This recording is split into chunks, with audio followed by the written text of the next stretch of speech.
teman-teman, berarti sudah paham, sudah mengetahui semuanya. Alhamdulillah langsung bergabung kembali. Di sekolah tuh kayak Yasminnya tuh.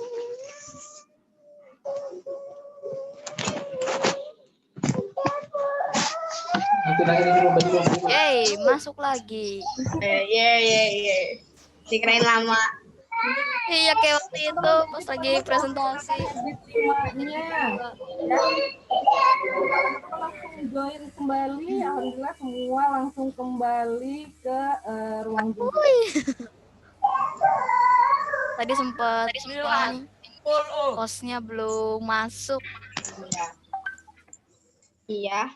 Baik teman-teman, kita lanjutkan ke penjelasan tentang materi JOK. ya teman-teman ya. Aku punya firasat kayaknya nanti evaluasi kita suruh ngirim video deh. Oke, firasat pertama kakak Rizky disuruh membuat video. Aku udah punya firasat. Lagi ya. Bisa jadi. Bisa jadi. Kan PJOK. Udah. Silahkan diambil buku tulis dan alat tulisnya ya. Silahkan ambil buku tulis dan alat tulisnya.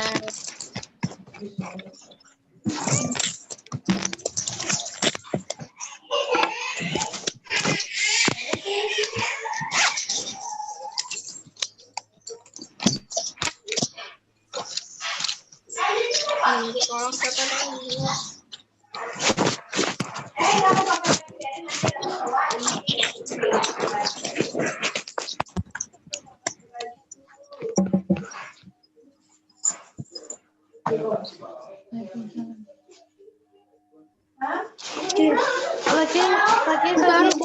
Pakai minum dong, keselak.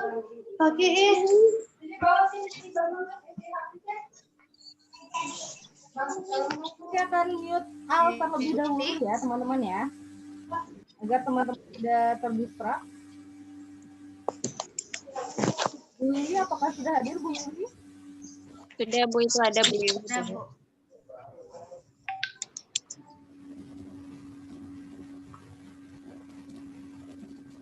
Oke, baik teman-teman, sudah disiapkan alat tulisnya. Oke, Bu Iwi ingatkan lagi teman-teman, senantiasa untuk menerapkan habit kelimanya ya, yaitu seek first to understand then to be understood.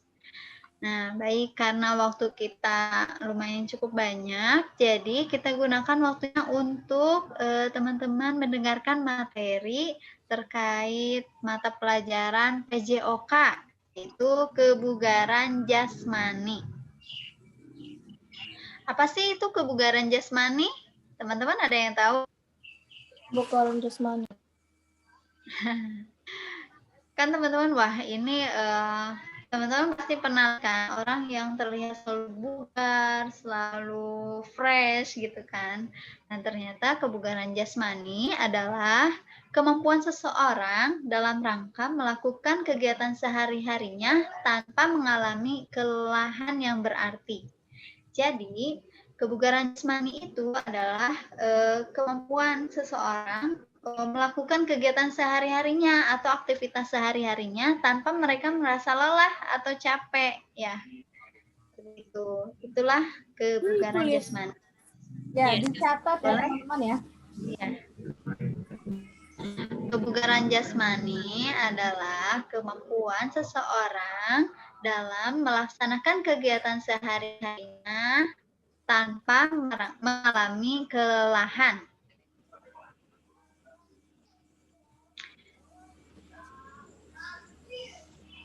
Nah, apa aja sih yang bisa kita lakukan untuk meningkatkan kebugaran jasmani kita? Yang pertama yaitu pola hidup sehat. Nah, pasti teman-teman udah nggak asing dengan namanya pola hidup sehat. Nah, sehat itu ternyata sangat mahal. Itu akan terasa ketika teman-teman sakit. Ada yang belum pernah sakit di sini? Ya, walaupun sejatinya kesehatan, sakit itu adalah pemberian dari Allah, tapi kita harus berusaha untuk menjaga kesehatan kita, yaitu salah satunya dengan menerapkan pola hidup sehat. Nah, pasti teman-teman kalau biasanya lagi sehat melakukan aktivitas, banyak ya aktivitasnya, tiba-tiba teman-teman sakit dan harus istirahat, dan itu teman-teman pasti menyadari, wah ternyata sehat itu mahal ya. Jadi teman-teman menyadari bahwa menjaga kesehatan itu sangat penting. Apa sih yang kita harus lakukan untuk menjaga pola hidup sehat? Yang pertama yaitu seimbang gizi. Gizinya harus seimbang. Nah, keseimbangan gizi yang dibutuhkan tubuh kita perlu diperhatikan. Makanan yang dimakan hendaknya mengandung zat yang dibutuhkan oleh tubuh. Apa aja ya zat-zatnya? Yaitu seperti karbohidrat, protein, kemudian mineral, vitamin, dan air. Nah, itu zat-zat yang diperlukan oleh tubuh kita. Sehingga harus seimbang antara karbohidrat, protein, mineral, vitamin, dan air. Nah, keseimbangan gizi terdapat dalam makanan 4 sehat 5 sempurna. Seperti nasi, sayur, lauk pauk, kemudian buah, dan susu. Nah, itu harus dikonsumsi setiap hari oleh kita ya, supaya gizinya seimbang. Dan pola makannya juga harus teratur. Seperti itu, teman-teman. Oke, yang kedua. Teman-teman bisa mencatat poin-poinnya yang disampaikan pola hidup sehat. Yang pertama, seimbang gizi. Yang kedua, dilakukan mengolah rokok. Jadi teman-teman mencatat poin-poin yang pentingnya. Ya. Yang kedua, yaitu enyahkan rokok. Wah, ini teman-teman pasti udah tahu ya bahayanya rokok itu seperti apa untuk kesehatan kita. Ya, jadi teman-teman wajib untuk menghindari rokok ya. Bahkan ketika teman-teman melihat orang yang merokok, diusahakan untuk mengingatkan dengan cara yang baik seperti itu. Nah, dampak merokok juga ini ya, salah satunya itu darah mengental dan pembuluh darah rapuh sehingga memicu serangan jantung dan stroke.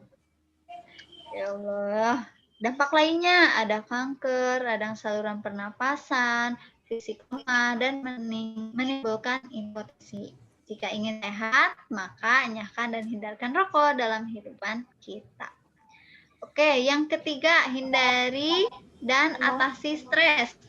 Bu, mohon maaf teman-teman yang jangan coret-coret. Ya, tadi ada namanya Kakak Agni. Jangan coret-coret. Jika teman-teman merasa tidak nyaman atau tidak ingin mengikuti pembelajaran, teman-teman dipersilahkan untuk live meeting ya, agar teman-teman tidak mengganggu teman-teman yang lainnya yang ingin belajar ya. Silahkan. Bisa dilanjutkan? Oke. Yang ketiga yaitu hindari dan atasi stres. Oke, yang pertama, apa sih yang kita harus lakukan ketika kita stres atau banyak pikiran seperti itu? Yang pertama, jangan selalu bergantung kepada orang lain. Nah, jadi apapun, misalnya kita bisa melakukannya sendiri ya, usahakan kita melakukan sendiri, tidak berharap kepada orang lain seperti itu. Yang kedua, selalu berpikir positif. Ya, berpikir yang baik-baik terhadap sesuatu. Yang ketiga, jangan selalu mengingat kesalahan masa lalu, ya. Jadi nggak usah diinget-inget deh yang lalu-lalu gitu. Kita ambil saja pelajaran dari apa yang kita alami di masa lalu. Kemudian yang keempat, rasa dengki dan cemburu harus dihilangkan karena akan menguras energi. Ya, ini juga bisa curigaan, kemudian kok kayaknya dia ini ya ngomongin aku deh gitu. Itu dihilangkan ya teman-teman supaya teman-teman tidak banyak pikiran dan tidak stres. Itu juga berpengaruh terhadap kesehatan kita tentunya. Kemudian Yang kelima, hilangkan berburuk sangka kepada orang lain. Nah, itu tadi ya, harus bersikap atau selalu berpikir positif. Intinya harus apa? Husnuzon, ya, berbaik sangka. Oke, yang selanjutnya, yang keenam, jangan menyimpan kemarahan dan frustasi. Ya, jika teman-teman marah atau kesal, tarik nafas, pelan-pelan, istighfar. Jika masih marah atau masih kesal, berwudu. Itu kan ya yang harus kita lakukan. Masih marah nih, sholat sunnah, sholat duha, perbanyak zikir kepada Allah ya. Jika masih kesal lagi, masih marah, perbanyak membaca Al-Quran. Oke, selanjutnya. Jauhkan kebiasaan sikap terburu-buru. Tapi lama-kelamaan jadi tambah kesel. Masya Allah. Berarti perbanyak lagi istighfarnya Kakak Nadifah. Iya, betul. Jauhkan kebiasaan sikap terburu-buru. Nah, ini karena terburu-buru itu adalah perbuatan syaitan ya. Jangan. Jadi kita usahakan melakukan apapun itu harus dengan tenang ya, tapi tidak slowly banget ya. Jadi ya intinya jangan tergesa-gesa, jangan terburu-buru seperti itu. Kemudian luangkanlah waktu dengan kegiatan-kegiatan yang positif ya. Misalnya teman-teman punya waktu luang nih, dan kebetulan di sekolah juga ini ya mendukung teman-teman membaca buku, boleh baca buku atau baca buku pelajaran, itu lebih bagus. Atau melakukan aktivitas yang mendukung potensi teman-teman, seperti itu. Hobi teman-teman itu boleh. Oke, selanjutnya pola hidup sehat yang teman-teman bisa lakukan yaitu awasi tekanan darah. Nah, tekanan darah adalah desakan yang ditimbulkan oleh darah dan terjadi pada dinding pembuluh darah. Nah, usahakan tekanan darah dalam keadaan stabil. Jika kondisi tekanan darah labil akan mengganggu kesehatan. Untuk itu, kestabilan tekanan darah perlu dijaga dengan baik. Jika mengalami gangguan, maka segera periksa ke dokter. Nah, jadi darah juga harus stabil ya, tekanan darahnya. Oke, nih yang C. Nanti Bu Wiwi tanya loh. Oke, yang kelima, itu teratur berolahraga. Selain tadi makan makanan gizi seimbang, kemudian menjaga kesehatan, tapi kita juga harus teratur berolahraga. Tidak hanya sekali 2 kali, tapi harus teratur.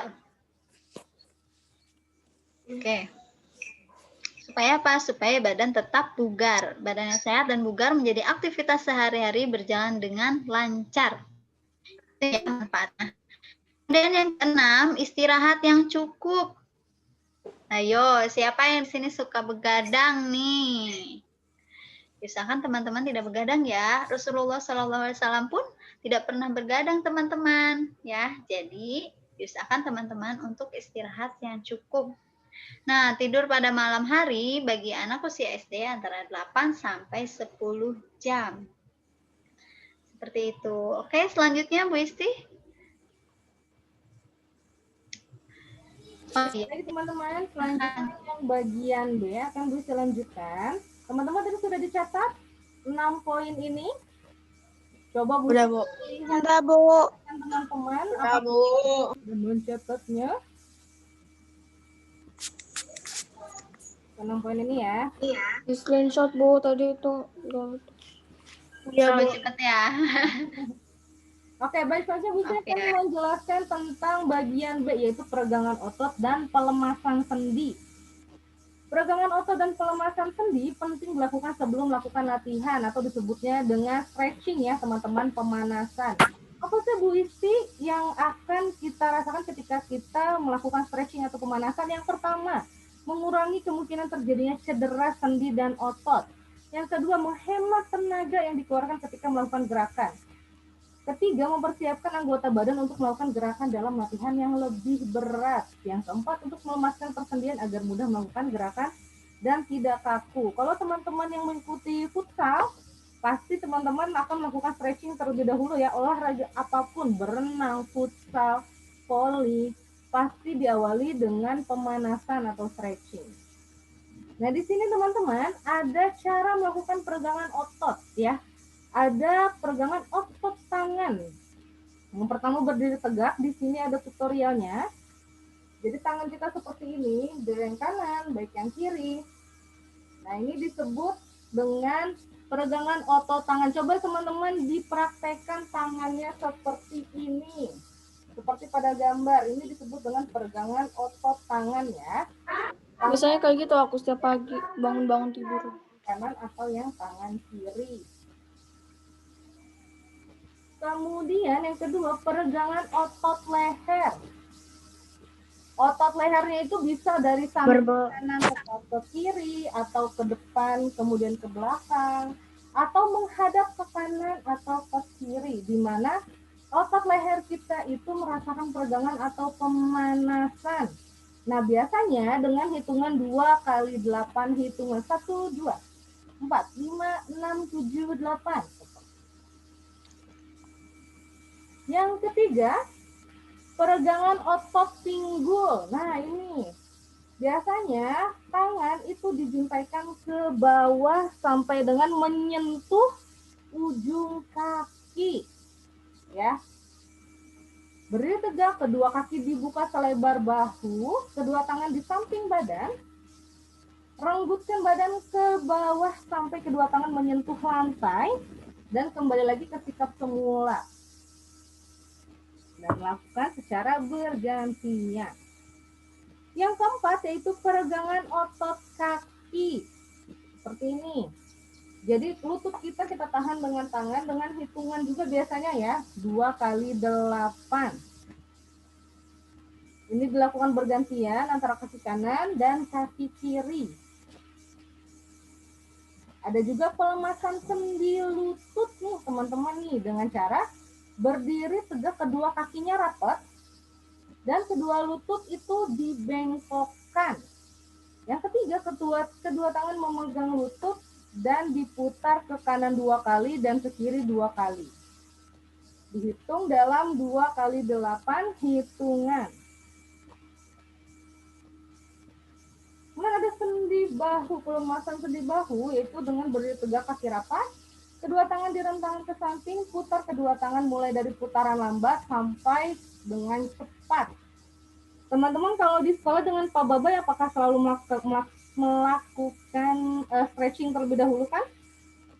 Ya. Kurang lebih seperti Ya, ada di sini. gerakannya. Iya. Juga yang enggak. Yang ketujuh, pelemasan sendi kaki. Nah, sendi kaki ini biasanya diputar-putar kaki kiri dan kaki kanan. Biasanya ini untuk menghindari cedera kaki atau ankle ya teman-teman. Jadi kaki kita itu dengan berdiri tegak, kemudian angkat kakinya dan diputar-putar pergelangan kakinya. Untuk bagian yang C akan dijelaskan oleh Bu Asti. Bu Asti. Iya, Bu. Ya, selanjutnya, teman-teman jangan lupa dicatat ya. Selanjutnya itu ada latihan yang terencana dan terprogram. Latihan terencana dan terprogram adalah proses yang sistematis yang harus menganut prinsip-prinsip pelatihan tertentu berdasarkan rancangan aktivitas fisik yang sudah tersusun. Dengan demikian, mekanisme fisik itu badan kita ya, akan bertambah bugar segar. Jadi ketika kita sudah melakukan stretching, terus pola hidupnya sudah bagus, itu insya Allah fisik kita itu akan bertambah baik dan bugar. Agar kebugaran jasmani itu badan kita ya, jasmani itu raga kita tetap terjaga, maka harus menyusun program latihan yang terencana dan terprogram dengan baik. Latihan fisik yang terencana dan terprogram tersusun dalam 4 tahap, yaitu, silakan teman-teman catat tahap-tahapnya. Yang pertama, tahap diagnos. Pada tahap ini, sasarannya untuk menghimpun data potensi peserta, seperti riwayat kesehatan, gaya hidup, pengukuran kesehatan, dan komponen kebugaran, serta pemilihan program latihan. Yang kedua, itu ada tahap dasar. Pada tahap ini, berisi latihan dasar kebugaran. Tujuannya untuk memberi kesempatan tubuh beradaptasi terhadap pembebanan latihan sebelum mengikuti program latihan sebenarnya. Lalu selanjutnya ada tahap peningkatan. Tahap peningkatan ini berisi latihan lanjutan dengan takaran sesuai dengan tujuan yang hendak dicapai guna meningkatkan status kebugaran jasmani. Yang selanjutnya itu ada tahap pemeliharaan. Pada tahap ini berisi rangkaian latihan untuk mempertahankan status kebugaran yang telah dicapai pada periode sebelumnya. Nah, tahap itu ada yang pertama tahap diagnos. Itu mengetahui tingkat kebugaran kita nih, udah sampai mana. Terus tahap dasar, mencapai kebugaran minimal, yang minimal sekali dalam jasmani kita, dalam fisik kita. Terus yang selanjutnya tahap peningkatan, meningkatkan kebugaran. Setelah melewati tahap diagnos, tahap dasar, itu pasti ada tahap peningkatan, yaitu meningkatkan kebugaran kita. Yang terakhir itu ada tahap pemeliharaan, mempertahankan kebugaran, jangan cuman hari ini doang, tapi tidak dipertahankan kebugarannya setiap hari seperti itu. Berikut ini contoh latihan yang terencana dan terprogram berdasarkan tujuannya. Yang pertama itu teman-teman bisa lihat ya, komponen, prinsip, ada kebugaran terkait kesehatan tingkat dasar, terus kebugaran terkait kesehatan tingkat menengah, dan kebugaran untuk prestasi olahraga. Frekuensinya itu 3 kali per minggu, ini minimal. Minimal teman-teman itu olahraga 3 kali per minggu, lebih baiknya setiap hari. Terus, kalau misalnya mau nyampe kebugaran terkait kesehatan tingkat menengah, itu 3-5 kali per minggu. Kalau misalnya kebugaran untuk prestasi olahraga, misal ada yang suka main, mau lomba panahan, mau lomba futsal, dia itu harus terjaga kebugarannya, yaitu 5-6 kali per minggu. Intensitasnya seperti apa? 50-60% itu denyut nadinya maksimal kalau misalnya yang kebugaran terkait kesehatan tingkat dasar. Kalau yang cuma 3 kali per minggu, itu denyut nadinya maksimalnya sampai 50-60%. Kalau misalnya 3-5 kali per minggu, itu 60-70% denyut nadinya maksimal. Kalau misalnya kebugaran untuk prestasi olahraga, Bu, kalau misalnya aku nggak ikut lomba-lomba, tapi aku pengen 5-6 kali per minggu, baik, itu lebih bagus. Itu denyut nadinya sampai 65-90% maksimalnya.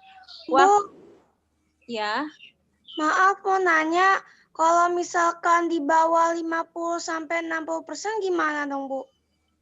yaitu biasanya akan terasa lemes, teman-teman. Kalau misalnya ngerasa lemes, itu berarti denyut nadinya tuh udah di bawah 50 karena teman-teman kurang bugar, kurang olahraganya. Seperti itu, makanya kita diwajibkan untuk olahraga setiap pagi. Itu untuk biar nggak lemes seperti itu. Terus selanjutnya, waktunya berapa lama? Bu. Ya, sama-sama Kak Maudi. Nah, Selanjutnya, waktunya berapa lama? Yang pertama, untuk yang 3 kali per minggu itu minimal 30 menit total keseluruhannya. Terus, untuk yang 3-5 kali per minggu itu minimal 40-60 menit total keseluruhan. Terus, berarti kalau sekali lari harus 60 menit dong, Bu. enggak, itu total keseluruhan. Misal, paginya berapa menit, sorenya berapa menit seperti itu. Jangan langsung seperti itu. Ini total keseluruhan. Terus untuk yang 5-6 kali per minggu itu 6 sampai 120 menit itu total keseluruhan. Jadi 3 kali per minggu nih, misal seminggu sekali olahraga 10 menit. Berarti kalau 3 kali per minggu ya 30 menit seperti itu. Teman-teman diperhatikan ya, ini ada 3 jenisnya, ada yang dasar, menengah, dan prestasi olahraga. Kalau yang prestasi olahraga itu biasanya yang dilakukan oleh atlet-atlet, teman-teman. Jadi kemungkinan kita yang lakukan adalah di kebugaran tingkat dasar, gitu ya. Ya, seperti itu. Ini berbeda tingkat dasar, menengah, dan untuk yang program. Iya. Terus untuk tipenya, untuk yang dasar itu ada dilakukan. Lari, ya, apa yang harus dilakukan? Jalan atau jogging atau lari permainan atau permainan, dan aktivitas yang memperlakukan peralatan sederhana seperti itu. Untuk yang menengah bisa dilihat. Lalu yang untuk yang prestasi itu ada program latihan lari aerobik dan lain sebagainya. Kemajuannya, biarkan anak maju menurut temponya, kemajuan minimal. Lalu yang menengah itu pengenalan program bervariasi. Dan untuk yang prestasi, penerapan prinsip set atau repetisi dan latihan untuk memenuhi hasil yang diharapkan. Lalu mengapa kita harus melakukan latihan yang terencana dan terprogram? Yang pertama, itu untuk meningkatkan kemampuan jantung dan paru-paru teman-teman. Yang kedua, memperkuat sendi dan otot. Nih, kalau misalnya yang jarang olahraga, biasanya suka kesemutan. Itu tuh karena kurang olahraga. Yang suka kram-kram, itu karena kurang olahraga, kurang stretching. Lalu mengurangi lemak. Nah, yang lemak berlebih, itu biasanya kurang olahraga, seperti itu. Lalu menurunkan kadar gula rendah. Memperbaiki bentuk tubuh, memperlambat proses penuaan, menambah semangat dan vitalitas tubuh. Nih, jadi kalau misalnya, Bu, kok aku nggak tinggi-tinggi, itu biasanya kurang stretching, seperti ada juga yang gen sih memang. Cuman teman-teman juga harus tetap menjaga kebugaran, seperti itu. Ini manfaatnya. Seperti itu. Lalu selanjutnya, berikut ini adalah unsur-unsur latihan untuk peningkatan kebugaran jasmani. Yang pertama, latihan daya tahan otot. Itu ada pull up atau angkat tubuh. Lalu ada back up. Back up itu kitanya tengkurap lalu mengangkat gitu ya. Lalu ada latihan kelincahan. Lari bolak-balik atau zigzag. Kalau misalnya kita suka nonton yang futsal tuh suka lari zigzag. Tuh, lalu latihan kecepatan. Ada beban latihan, misal lama latihannya berapa lama seperti itu. Ada latihan ketepatan.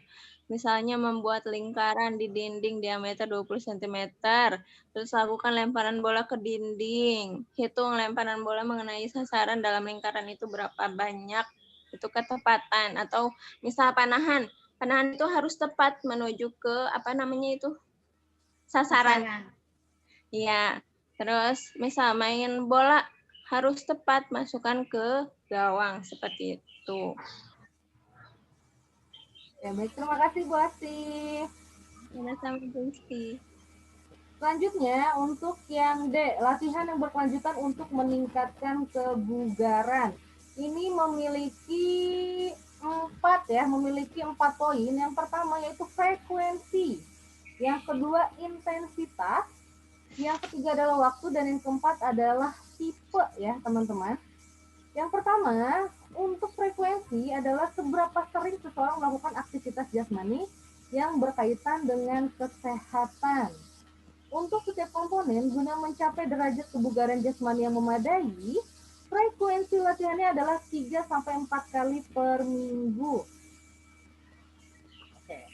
Kemudian yang kedua adalah intensitas. Intensitas adalah seberapa besar seseorang berlatih selama latihan.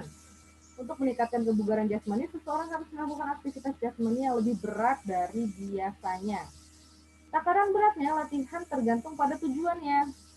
Kalau yang mau ikut kompetisi, pastikan dia akan intensitasnya lebih sering nih, bisa sampai 4 kali per minggu atau bahkan 5 kali per minggunya. Kemudian waktu adalah lamanya aktivitas jasmani yang dilakukan dengan seberapa lama latihan berlangsung, tergantung pada komponen kebugaran yang dilatih. Bagi anak-anak SD, kita nih, waktu aktif bergerak selama 30 sampai 60 menit. Ya, untuk teman-teman berarti waktu yang efektif untuk aktifnya itu berasa selama 30 sampai 60 menit. Kemudian tipe adalah kekhasan dari bentuk latihan yang dilakukan siswa untuk meningkatkan kebugaran jasmani. Latihan kebugaran jasmani yang teratur dan berkelanjutan bagi anak-anak sangat bermanfaat nih untuk teman-teman. Yang pertama, merangsang pertumbuhan tulang. Kemudian, mengembangkan kapasitas paru-paru. Yang ketiga, memperlancar peredaran darah, dan yang keempat, mengurangi kolesterol. Gitu ya teman-teman ya. Ini teman-teman. Oke. Teman-teman, untuk evaluasinya itu bukan dalam bentuk video ya, Kakak Rizky. Oke, teman-teman akan dibuatkan teman-teman akan dikirimkan link evaluasi itu pukul berapa teman-teman? Untuk evaluasi 20 10.20. Teman-teman diharapkan pada pukul 10.20 sampai 11.30 sudah selesai mengerjakan evaluasinya. Ya. Bu, Kenapa? bukannya Butuh kita ini? sampai jam 9 malam ya. Oke, teman-teman, untuk pengerjaan evaluasi diharapkan teman-teman pukul 10.20 sampai dengan 11.30 sudah selesai mengerjakan evaluasinya. Untuk yang sampai pukul 9 malam itu dibolehkan oleh orang tuanya misalkan bekerja, jadi teman-teman tidak memiliki fasilitas HP atau yang lainnya, itu diperbolehkan ya teman-teman. Tapi sangat diharapkan teman-teman semua stay untuk mengerjakan evaluasinya pukul 10.20 sampai 11.30. Biasanya nggak lama kan teman-teman untuk mengerjakan evaluasi? Iya. Kita lihat dulu soalnya berapa. Kenapa teman-teman Tergantung. diharapkan untuk put first thing first ya. Jadi sebelum teman-teman beranjak untuk mengerjakan proyeknya, teman-teman diharapkan untuk mengerjakan evaluasi terlebih dahulu dan siangnya dilanjutkan untuk mengerjakan proyeknya. Ya. Kemudian sampai sini ada mau tanyakan teman-teman? Karena sudah pukul 8:48 teman-teman. Ya, sekali lagi Bu Isi, Bu Wiwi, dan Bu Asih harapkan teman-teman mengerjakan evaluasi, menyelesaikannya pada pukul 10.20 sampai 11.30. Satu lagi, hari ini semua guru kreativa akan mengikuti kajian ya teman-teman pada pukul 15.30 sampai pukul 5. Jadi yang memiliki jadwal video call hari ini dipindah jadwal video call-nya jadi besok ya. Jadi besok ada sesi 1 itu pukul 15.30. Silahkan dicatat teman-teman. Yang sesi 1 berarti yang hari Senin ya? Iya, betul. Jadi teman-teman yang hari ini memiliki jadwal video call, teman-teman dipindah waktu video call-nya jadi besok pukul 15.30. Untuk yang hari Selasa tetap melakukan video call pada pukul 16:10. Kakak Alia. Iya teman-teman. Oke, baik teman-teman. Teman-teman, Bu Ibu Asti.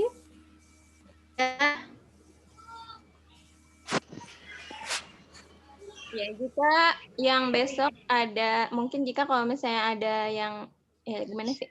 Kalau misalnya besok ada jadwal les nih, jam disebutkan tadi sama Bu Isti, boleh langsung komunikasikan ke wali kelasnya, nanti bisa di-move ke hari lain. Iya. Oke, baik Sudah teman-teman. 85. Karena waktu kita juga akan melaksanakan pembelajaran UMI, kemudian meeting kita juga tinggal 4 menit 36 detik. Silakan kepada leader of pray-nya untuk menyiapkan doa. Kakak Atar dari 6C, silakan Kakak Atar. Kak Kahfi, silakan. Oke, 6A tadi.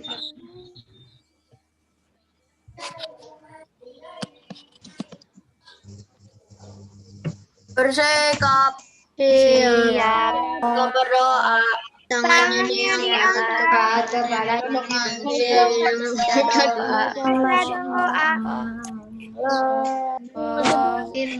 Bismillahirrahmanirrahim. Bismillahirrahmanirrahim.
Assalamualaikum warahmatullahi wabarakatuh. Waalaikumsalam warahmatullahi wabarakatuh.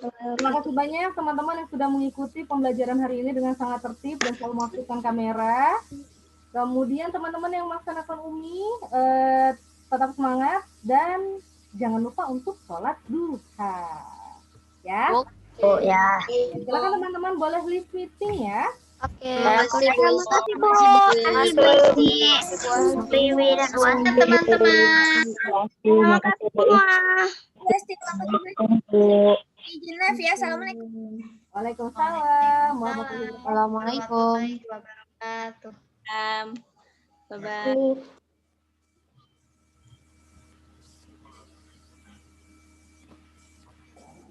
Nah, Rehana. Kalau Fadlan hitam putih ya itu. Itu gimana? Kemarin bajunya. Padlan ini Padlan nih. Apa? Canggih. Makanya bisa begitu. Doang yang warna putih lah. Kayak pakai topeng. Iya. Iya. Menit lagi. Alhamdulillah.